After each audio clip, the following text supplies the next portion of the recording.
모욕당하지 않아도 되는데 언론 덕에 욕을 먹는 부유층 정신 차리고 갈등 부추기지 마.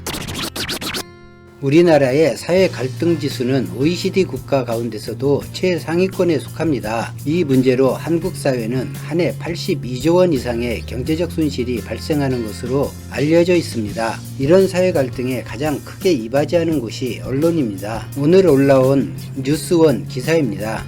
재난지원금 못 받는 고소득층 세금만 많이 내고 역차별 불만, 재난지원금으로 중위소득 70%까지 지원을 검토한다는 정부 발표가 있었습니다. 이 발표가 있기 전 국민은 여러 의견이 많았는데 다 줘야 한다, 하위 소득자만 줘야 한다, 선별해서 자영업, 소상공인에 집중적으로 지원해야 한다 등 모두 근거가 있고 논리가 있고 타당성이 있는 주장을 했습니다. 바꿔 말하면 어떤 결정을 하든 반드시 비판을 받는 정책이라는 것입니다. 그런데 오늘 올라온 기사를 보면 세금 더 내는데 국가에서 돈 나눠줄 땐 쏙 빠져, 전문가, 코로나19 사태 이후 증세 어려워질 것, 역차별 이런 부분을 부각해 기사를 썼습니다만 가장 앞권은 기사 서두에 세금은 훨씬 더 많이 내면서도 국가에서 돈을 나눠줄 때는 쏙 빠지니까 아무래도 박탈감 같은 게 있죠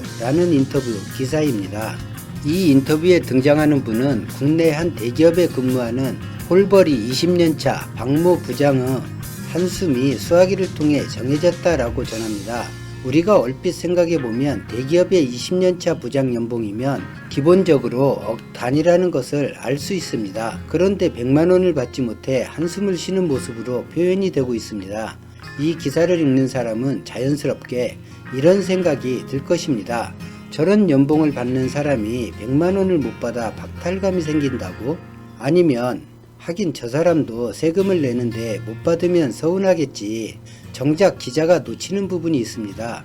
언제나 돈은 고소득층만 내고 혜택은 저소득층으로 돌아가느냐는 불만이 내심 커지는 것도 사실이었다는 기사의 문구처럼 처음부터 끝까지 이런 내용으로 몬다는 것이 문제입니다. 언제나 돈은 고소득층만 내는 것도 아니고 언제나 혜택이 저소득층에만 가는 것이 아닌데 거의 단정짓듯 당연하듯 그렇게 기사를 씁니다. 사실 국가정책에서 언제나 가장 우선되는 것은 서민이 아닙니다.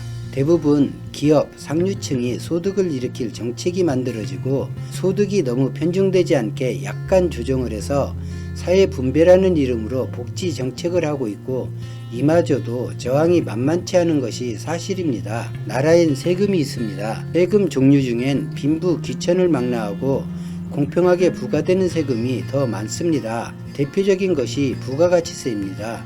1000억을 가진 사람과 기초수급 대상자가 상품을 사면서 자신도 모르게 내는 세금이 같습니다. 벤츠를 타든 모닝을 타든 휘발유 값도 똑같습니다. 반대로 소득 구간별 내는 세금은 소득이 높을수록 더 많이 냅니다. 거의 모든 국가가 채택하고 있는 소득세 산정 기준이기도 합니다. 불만족한 사람이 없는 정책이란 불가능한 일입니다. 기사를 작성할 때 이 기사를 읽고 특정 계층에 대한 혐오나 갈등을 유발할 수 있는 부분은 없는지 살펴보는 것 또한 기자가 해야 할 일이 아닌가 생각해 봅니다. 저는 개인적으로 다 지급하고 소득에 반영하면 된다고 생각합니다. 현재대로 한다 해도 별 불만은 없습니다. 작년 소득 기준이면 맞벌이 하는 저는 어차피 못 받습니다. 다 주면 다 준다고 나무라는 기사 또 나오겠지만 30%의 상위 구간에 있더라도 이런저런 이유로 빚 좋은 개살구처럼 어렵게 생활하는 분도 계실 테니까요.